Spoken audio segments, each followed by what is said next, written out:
ನೀನೇ ಧೈರ್ಯ ಕಳ್ಕೊಳ್ತಿದ್ಯಲ್ಲೇ. ಅಕ್ಕ, ನಾವ್ ಹೇಗಾದ್ರೂ ಮಾಡಿ ಈ ವಿಚಾರನ ನಮ್ ಪುಟ್ಟಿಗೆ ಹೇಳ್ಬೇಕು. ಹೌದು ಕಣೆ, ನೀಲ್ಕಂಠ ಹೇಳ್ದಾಗೆ ಆ ಸಾವಿತ್ರಿ ವ್ರತನ ಅವಳ ಕೈಯಲ್ಲಿ ಮಾಡಿಸ್ಬೇಕು.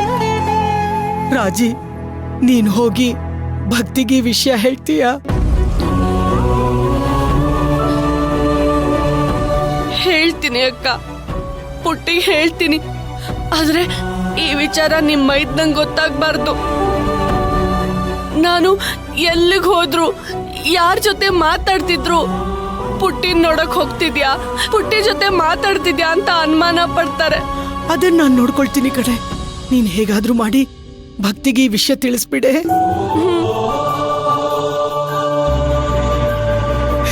ನನ್ನ ಕೈಯಲ್ಲಿ ಈ ವಿಷಯನ ಅವಳಿಗೆ ಹೇಳೋದಕ್ಕೆ ಧೈರ್ಯ ಇಲ್ಲ ಕಣೆ.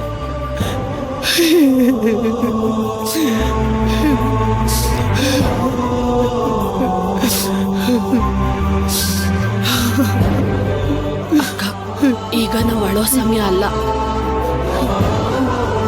ಅಕ್ಕ, ನಾವಿಬ್ರು ಹೋಗಿ ಭಕ್ತಿಗೆ ವಿಷಯ ಹೇಳೋಣ.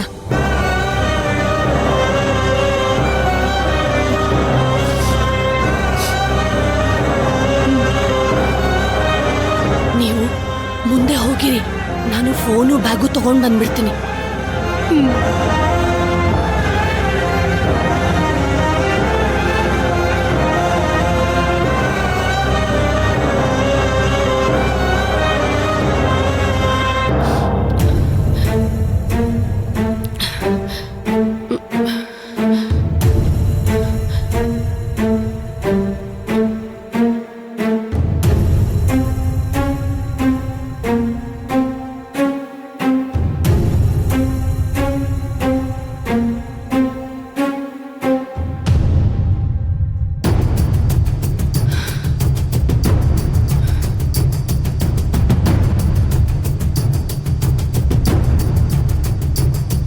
ರಾಜೇಶ್ವರಿ,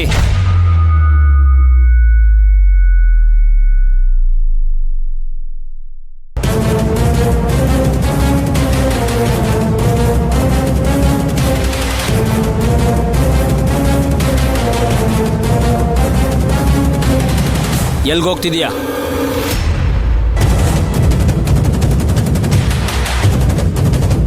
ನಿನ್ನನ್ನೇ ಕೇಳ್ತಿರೋದು, ಎಲ್ಲಿಗೆ ಹೋಗ್ತಿದೀಯಾ?